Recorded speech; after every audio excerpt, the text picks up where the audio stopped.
Welcome back. Have you ever felt like talking about the future in English is kind of like trying to steer a ship through an unpredictable asteroid field? Well, you are in exactly the right place. In this explainer, we're going to decode the exact mechanics of time travel in English. We'll be focusing specifically on how to master your main thrusters, the verbs and structures that actually propel us forward. Okay, let's look at today's flight plan. First up, ¿qué es el will? Then, afirmaciones, promesas y decisiones. After that, we'll hit el lado oscuro, el won't, followed by interrogando al futuro. Then, the ultimate showdown, will versus going to. And finally, errores comunes de navegación. Let's jump right into Section 1. ¿Qué es el will? So we're starting our training with the primary engine of our time machine, the word will. Now, you might be thinking it's just a simple tense marker, but actually it's so much more than that. It is a modal auxiliary verb. This basically means it reflects your attitude, your immediate willingness to do something right now, or your personal belief about what the future holds, even if you literally have zero proof in front of you. And honestly, the mechanics here are brilliantly simple. There are absolutely no complex conjugations to worry about across different subjects. Whether it's I, you, he, she, it, we, or they, the engine is exactly the same. Subject plus will plus your base verb. You say I will go, not I will to go. It really is just a universal hyperdrive for all pronouns. Moving right along to Section 2, afirmaciones, promesas y decisiones. Now that our engine is humming, let's engage those affirmative thrusters. Whenever you're reacting instantly to a situation, or maybe predicting something based purely on your own gut feeling, will is absolutely your go-to maneuver. Phone rings? Boom, rapid decision, I'll get it. Making a promise? I will always help you. Or if you're predicting the future based strictly on your subjective opinion, you'd say, I think he will be a great doctor. No physical evidence, just your personal belief. Take a look at this spontaneous human volition in action. The speaker decides to help at the exact moment they see the heavy bags. They definitely didn't plan this yesterday, right? Also, notice that contraction, I'll. In spoken English, we almost always contract will to apostrophe LL right after a pronoun. It just makes your conversational flight path incredibly smooth. All right, Section 3, el lado oscuro, el won't. What happens when our systems fail or we face active resistance? Well, welcome to the dark side. Just as will shows a strong willingness to do something, won't, which is just the contraction for will not, shows a firm, stubborn decision not to do something. It expresses deliberate refusal. Like, if a kid refuses to eat their vegetables, you'd say he won't eat them. It's not just a prediction about the future, it's active defiance.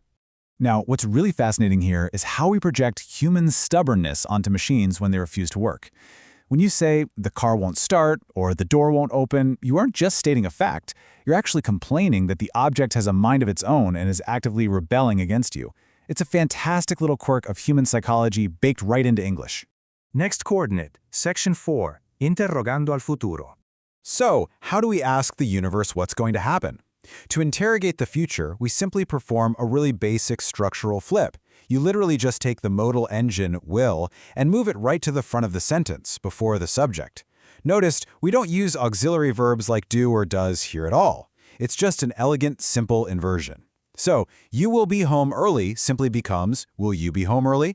And you can use this exact structure to make polite requests or invitations. When you ask, will you help me with my homework tomorrow? You're directly asking about that person's willingness and volition. It's just a super effective way to navigate social interactions and request a little assistance on your journey. Now for the ultimate showdown. Section 5, will versus going to.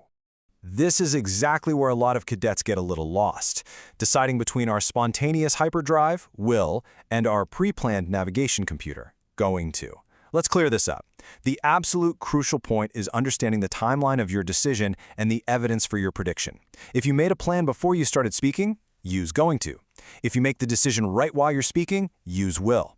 And for predictions, if you look up and see dark storm clouds, use going to because you have physical evidence. Look at those clouds, it's going to rain. But if you just have a gut feeling it might rain next week, stick with will. This timeline really visualizes the concept beautifully. The closer and more locked in an arrangement is, the less we rely on spontaneous will. If you literally have a ticket and a set time, you use the present progressive. I am flying to New York tomorrow. If it's a solid intention, but maybe the exact details aren't totally locked in yet, you use I am going to fly. And if someone literally just suggested a trip right now, you'd say, great idea, I'll fly with you.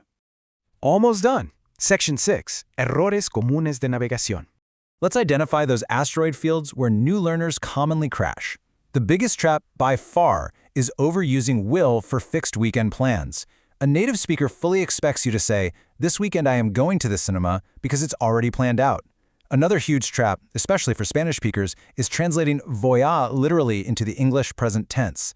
Saying, tomorrow I go to buy bread sounds, well, kind of like a broken navigation system. You absolutely must say, tomorrow I am going to buy bread. I really hope this explainer helps you navigate your English journey and leaves you ready to command your own future with total confidence. Remember, whether you're relying on the pre-planned certainty of going to or the spontaneous volitional power of will, you now have the exact coordinates to speak naturally and accurately. So, leaving you with this thought. Knowing what you know now, what are you going to do with your future and what will you decide right this second? Keep your thrusters warm and we'll catch you on the next mission.